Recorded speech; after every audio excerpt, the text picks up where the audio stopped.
It's just when you think Meta couldn't get any verse. The Daily Mail have a follow-up on virtual sexual assault story. Yeah, this is horrible. It's exclusive. I was gang in the metaverse. Yeah. The trauma was similar to real-world assault. This woman is saying that bad things happen online, and they're just because this virtual reality headsets.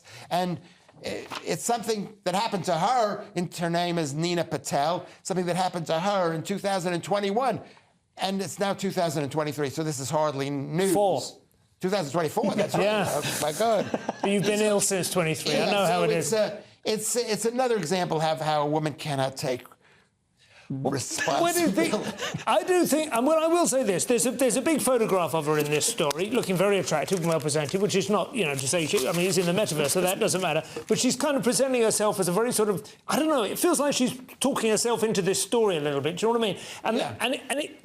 I read the story, I read her account of it. I've never been on the metaverse, because this is not just like a kind of, you know, on a screen. This is like you put on the virtual reality goggles and you live in this world. And I can see the appeal of it for people such as myself. Sometimes you spend a day working at home. You think, wouldn't it be nice to be in a virtual office and have some virtual friends around? Yeah. They might actually even be people you really know in the real world or whatever. Yeah. And then into this space come 3 or 4 male avatars, as they're called, and start crowding her, apparently. There's a limit to how much they can do, obviously, as an avatar on avatar, but there's a sense that they're crowding around her, and some of the banter is of a distinctly sort of invasive and, you know, off-colour nature.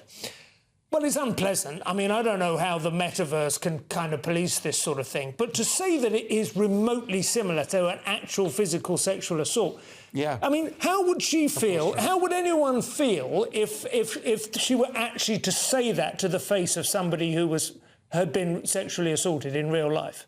Oh, you're right to be emotive about this, Simon. Absolutely. Unlike real sexual assault, in this environment, you can just turn off. You just, it's gone. And it's gone.